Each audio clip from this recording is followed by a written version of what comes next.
Good morning, students. So today in your chemistry class we are going to continue the topic, that is unit 6 of metallurgy. So we have started with the topic, that is refining of metals. So after doing the different extraction of different metals, now we have few methods that the impurity is still left with the metals. How to remove that impurities? So we are using some methods of refining to get a pure metal. So first method is distillation. Distillation. This method is used for the metals, for those metals which are having low boiling point. Low boiling point. So what we have to do in this case, we are taking a impure metal. We have to take impure metal. After that we have to heat the metal. Okay.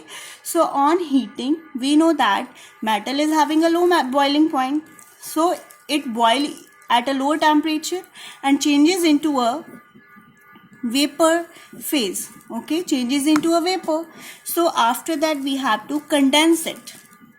Condense means we have to cool down the vapors so we can collect the metal that is in pure form, and the impurities are left behind with that container or that flask in which we started this method.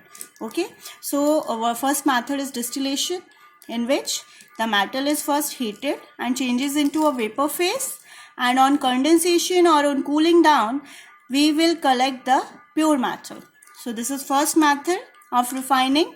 After that we have a second method, that is called liquefaction. What is in liquefaction? Liquefaction is used for the metals in which the impurities are having a higher melting point. Means impurities are having higher melting point.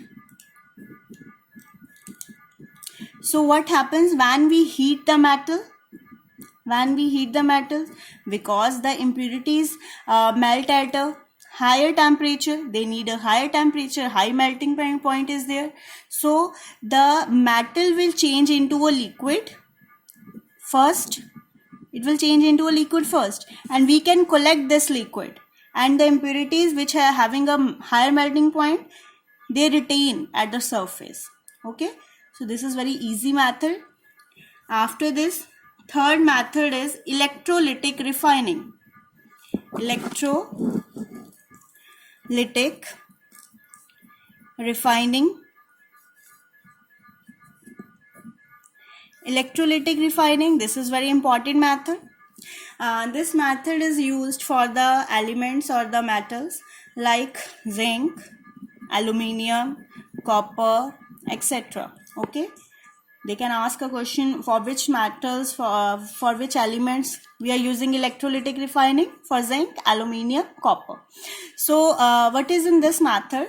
Like I'm showing a diagram. In this diagram I am taking one container, or we can say beaker. So if I want to refine the element or the metal of aluminium, okay, so I have to take a two electrode or two rods. One rod is of impure metal, that should be thicker in size. Okay, this is impure aluminium. Impure aluminium, and along with impure I have to take another electrode. It should be pure, that should be thinner,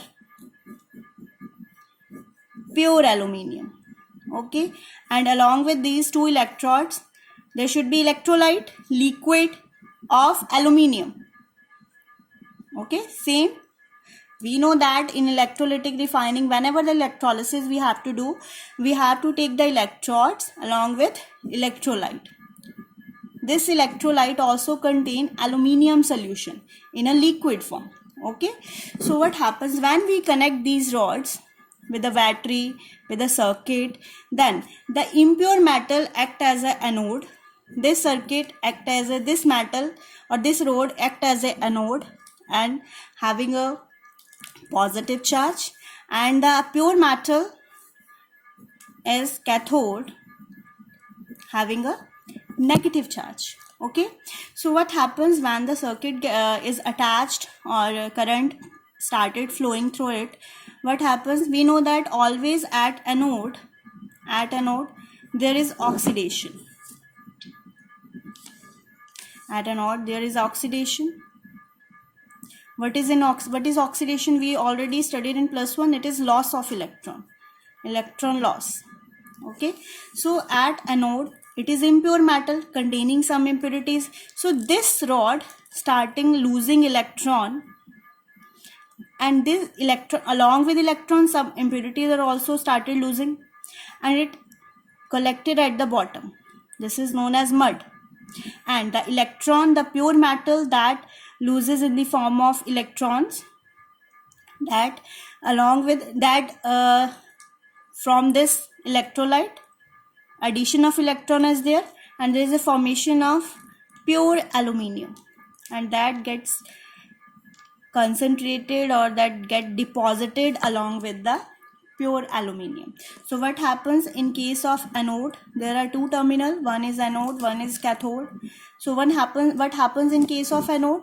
There is a loss of electrons, means aluminium started losing electron. Al changes into 3 positive by loss of 3 electron, and these 3 electrons get collected by this electrolyte of aluminium, which is in liquid form, and that by collecting these electrons change into a aluminium, pure aluminium. This is solid form of aluminium. Okay, so this is electrolytic refining.